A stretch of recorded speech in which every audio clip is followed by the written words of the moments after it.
Hatukufundishwa kufuta namba za wale walioamua kutokupokea simu zetu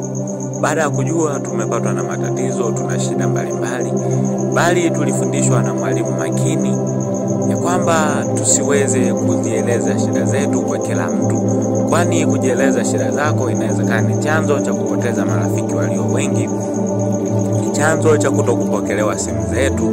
ni chanzo cha kukaa mbali na wale watu ambao tuliona kama ni watu wetu wa karibu, ni chanzo cha kwanza kutokushirikishwa baadhi ya michongo, ni chanzo cha vitu vingi. Hivyo basi mwalimu makini akatueleza kuwa chanzo cha mengi kitaibuka baada ya kujieleza shida zako ili usaidiwe, na pale ndipo mwanzo ambapo utakuta simu zako hazipokelewi,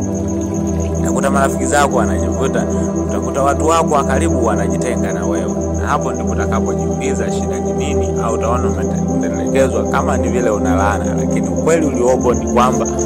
chanzo kikubwa ni kujieleza shida zako, na ndio shida inapokuja. Hivyo basi usifute namba za watu walioamua kufanya hivyo, bali itabidi kuwa tu makini, ila usiwe wewe ndo mwanzo wa kuwapigia wao,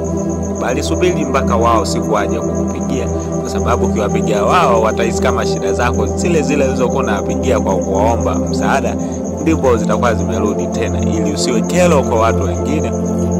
basi fanya tena kutokuwapigia, subiri waje wakupigie, na wakati huo endelea kuposti vitu vya furaha na vya faraja pekee na si shida zako tu, kwa sababu hakuna mtu anayependwa akiwa na taabu.